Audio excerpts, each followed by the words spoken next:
So, for those of you that haven't seen Harry Potter and the Deathly Hallows Part 2, I would of course recommend go seeing it, but spoiler alert, spoiler alert, spoiler alert, spoiler alert, spoiler alert, spoiler alert, spoiler alert, spoiler alert, spoiler alert. Okay, now you can't say I didn't give you a spoiler alert. I just had a few problems with some parts of the movie, okay? I'm a die-hard Harry Potter fan. If you've seen the video on my vlog channel, you'd know why I'm a die-hard Harry Potter fan. But there's just a few problems with the movie. Like, okay, I'll start here. The Snape situation. For everybody that didn't read the book and only saw the movies, they're going to be confused. They did not go deep enough into that or bother to explain it enough. They were so focused on trying to put enough action in this movie that they left out expanding and going a little bit deeper into the storyline for the sake of action, and that was a bad decision. That's why overall I give the movie a rating of 9 out of 10, because they just sacrificed too much in-depthness and made the movie just a little bit shallower to hurry up and get back to the action, get the storyline part out of the way and get back to the action, and I didn't like how they did that.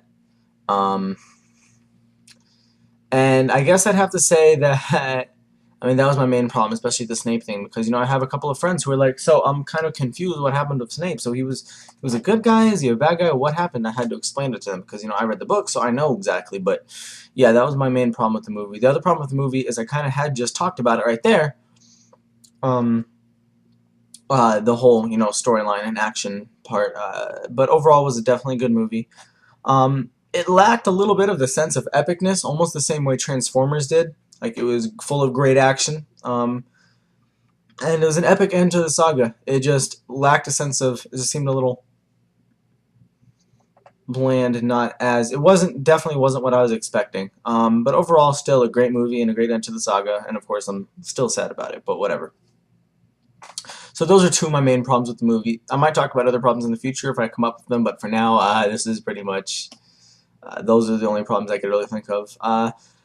I think they should have delved also a little bit deeper into the whole Neville thing, expanded in his story a little bit and shown a little bit more about it.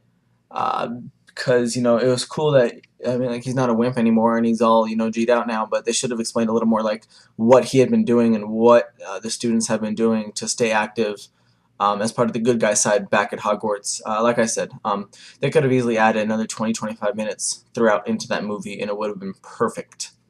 So that's what I got to say about Harry Potter. Either way, still love it, and I'm gonna miss it. So, post your guys' comments if you saw the movie. I would love to, and you're diehard Harry Potter fans as well.